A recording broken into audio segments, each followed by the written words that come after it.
बेहतरीन drama serial शिद्दत में आप देखेंगे कि जो कुछ असरा के साथ हुआ है, तल्लत काफ़ी हैरान है और काफ़ी परेशान भी है और कहती है अपने शोहर से कि आपको कुछ तो एहसास करना चाहिए था। आखिर आप लोग कैसे इतना बड़ा इल्ज़ाम उस बेचारी असरा पर लगा सकते हैं। हालांकि असरा ने इस घर में जी जान से मेहनत की है और हर एक की जिम्मेदारी को बड़े अच्छे तरीके से पूरा किया है। मुझे तो यकीन ही नहीं आ पा रहा कि आखिर आप लोग ऐसा कैसे कर सकते हैं, कैसे किसी के साथ इतना बड़ा धोखा कर सकते हैं। खैर आप देखेंगे कि बहुत ज़्यादा सफाई दे रही है वो उसरा की और कहती है कि मुझे यकीन है कि उसने ऐसा कुछ भी नहीं किया और इसकी इन सब बातों में कोई गलती नहीं है। क्योंकि मैं जब भी सुल्तान को समझाने की कोशिश करती हूँ, सुल्तान मुझसे इस रवैये से बात करता है कि मुझे समझ आ जाती है कि असरा बेचारी पता नहीं कैसे इस सुल्तान के साथ रहती होगी, कैसे उसके साथ गुजारा करती होगी।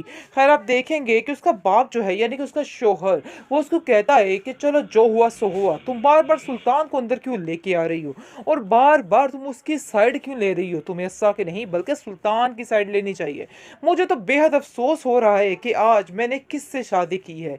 तुम अभी तक सुल्तान की सगी नहीं बन सकी, अभी तक तुम्हारे दिल में उसके लिए बहुत सी बातें, बहुत सी कदूरतें हैं और तुम्हारा दिल उसकी तरफ से साफ ही नहीं हो पा रहा है। काफ़ी परेशान है तलत, क्योंकि वो जानती है कि इसरा के साथ जो कुछ हो रहा है सरासर नाइंसाफ़ी है और ऐसा नहीं होना चाहिए।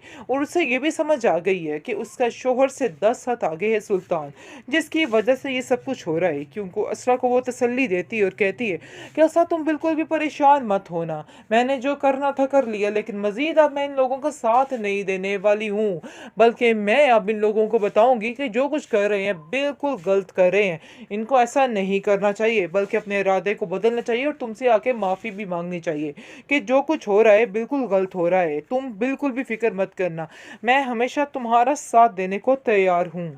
ड्रामासल शिद्दत में आप देखेंगे कि आती है तलत सुल्तान के पास और आकर कहती है कि आखिर तुम्हें इसरा में ऐसा क्या नज़र आया जिसकी बिना पर तुम उसके साथ ये सारा खेल खेल रहे हो। आज मुझे यकीन हो चुका है कि वाकई में तुम अपने बाप के ही बेटे और बिल्कुल उसी तरह हो। आगे से आप देखेंगे कि सुल्तान कहता है कि आपको जैसा कहा जा रहा है आपको वैसा ही करना है, इसलिए बेहतर यही है कि हमारे मामलात में इंटरफेयर मत करें। लेकिन तलत काफ़ी हैरान है और कहती है कि इसरा ने हर रिश्ते को बड़े अच्छे तरीके से निभाया है। इतनी देर से वो हमारे साथ है लेकिन कभी भी उसने किसी चीज़ में कोई कोताही नहीं बरती, लेकिन अचानक से ऐसा क्या हो गया कि तुम्हें उसकी हर बात बुरी बुरी लगने लगी और तुम्हें उसमें इतने कीड़े निकलने लगे कि हम खुद हैरान हो चुके हैं। ये छोटी मोटी बातें हैं, इनको इग्नोर किया जाता है। और वैसे भी रही बात उसके इलाज की तो वो हम करवा ही लेंगे, इतना बड़ा दंगा फसाद मचाने की क्या ज़रूरत पड़ी है। जिस पर आप देखेंगे कि वो कहता है कि आपको अगर इधर रहना है तो आपको भी थोड़ा तरीके से रहना होगा, क्योंकि वो जानता है कि उसका बाप जो है वो भी पैसे का पुजारी है और उसका बाप जो है उसकी मुट्ठी में है और वो जो वैसा करेगा, उसको जैसा कहेगा वैसा ही वो करेगा, क्योंकि उसकी बदतमीज़ी से बड़े अच्छे तरीके से वाकिफ़ है। लेकिन असरा काफ़ी परेशान है। उसकी भाभी उसको तसल्ली देती है और कहती है कि यकीन मानो तुम्हें कुछ भी नहीं है, मैं इस चीज़ की गवाह हूँ, तुम्हें कुछ भी नहीं है, सिर्फ और सिर्फ तुम पर बर्डन डाला जा रहा है और तुम्हें ये बताने की कोशिश की जा रही है कि तुम में 1000 सौ मसले हैं, इसलिए बिल्कुल भी परेशान मत होना, हम सब तुम्हारे साथ हैं, कोई भी तुम्हें कुछ नहीं कह सकता है और अपने आप को ये पागल समझना बंद कर दो। ऐसा वैसा कुछ भी नहीं है, तुम्हें जो दिखाया जा रहा था तुम वही समझ रही हो। दूसरी पहलू को भी देखो, तुम एक अच्छी और समझदार बहू हो और बेटी हो, तुमने सारे रिश्तों को बड़े अच्छे तरीके से सर निभाया है, आखिर तुम कैसे अपने आप को इस तरह से कर सकती हो। और सुल्तान की मोहब्बत में तुम इस हद तक गिर सकती थी, यानी कि इस हद तक चली गई हो कि तुम उसकी हर बात को बर्दाश्त भी कर रही हो, लेकिन अगर वो ही ठीक नहीं हो सका तो इसमें तुम्हारी तो कोई भी गलती नहीं है, इसलिए बार बार अपने ऊपर ब्लेम करना बंद कर दो। बेहतरीन ड्रामा सीरियल शिद्दत जी आप देख रहे हैं और जिस चीज़ का शिद्दत से इंतज़ार किया जा रहा है तो वो एपिसोड जी नज़दीक आ चुकी है, बल्कि इसी एपिसोड में काफ़ी ज़्यादा ट्विस्ट आने वाला है, क्योंकि सुल्तान की अकल टिकाने आने वाली है और सुल्तान को पता चलने वाला है आखिर उसने किससे पंगा लिया।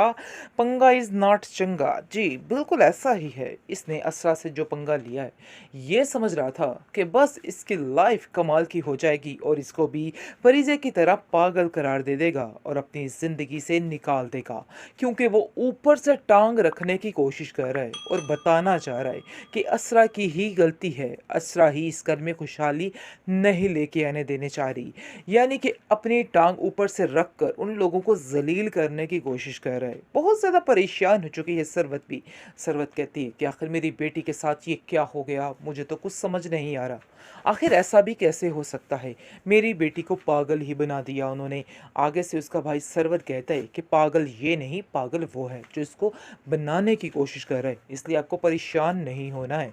लेकिन अब देखेंगे कि जो असरा की भाभी है वो उसका मुकम्मल तौर पर साथ दे रही है और कहती है कि नहीं, ये पागल नहीं है, बल्कि पागल जो है वो सुल्तान इसको करने की कोशिश कर रहा है और जो कुछ भी कर रहा है सब ड्रामेबाजी है, इसके अलावा इसमें हकीकत कुछ भी नहीं है।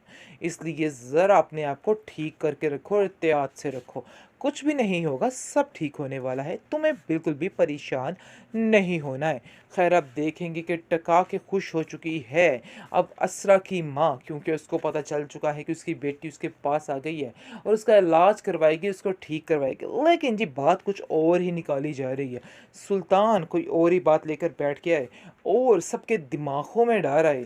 जी असल वजह ये है इस लड़की को कि ये लड़की हमारे घर में खुशियाँ नहीं ला सकती है, इसलिए आपको ज़रा इसका चेकअप करवाना होगा और इस पर सारा ट्रीटमेंट पे ध्यान देना होगा। जिसको सुनकर उसकी माँ काफ़ी हैरान हो जाती है और कहती है कि मुझे तो ऐसा नहीं लगता कि असरा कुछ ऐसा कर सकती, क्योंकि असरा की तो ये पसंद की शादी थी और असरा अपने साथ ऐसा कैसे कर सकती है।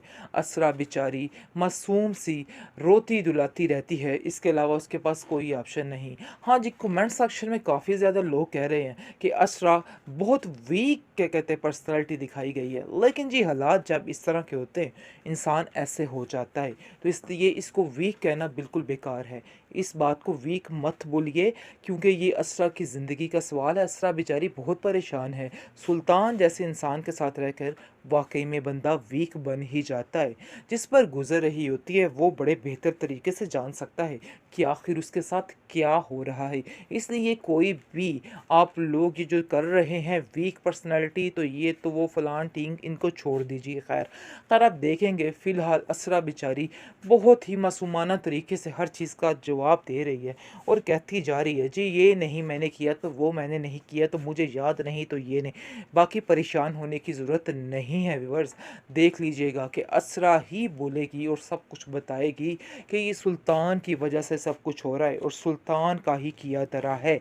बहुत जल्द इस एपिसोड में, नहीं तो अगले एपिसोड में ये बात खुलकर सामने आने ही वाली है, इसलिए परेशान नहीं होना है। और आपको बताते चले कि उसकी भाभी इस बात पे उसका बहुत ज़्यादा साथ दे रही है और वही सबको बताने की कोशिश कर रही है कि ये सारी सुल्तान की चालाकियाँ हैं, इसके अलावा कुछ भी नहीं है। अब उसका भाई भी काफ़ी अटल हो चुका है कि हम अपनी बहन को यहाँ से नहीं भेजेंगे जब तक सुल्तान की अकल ठिकाने नहीं आ जाती। वो लोग अब सुल्तान की अकल ठिकाने लाने की बात कर रहे हैं और तब तक उसे उस घर में नहीं जाने देंगे जब तक वो खुद आकर इससे बात नहीं करेगा और माफ़ी तलाफ़ी नहीं करेगा।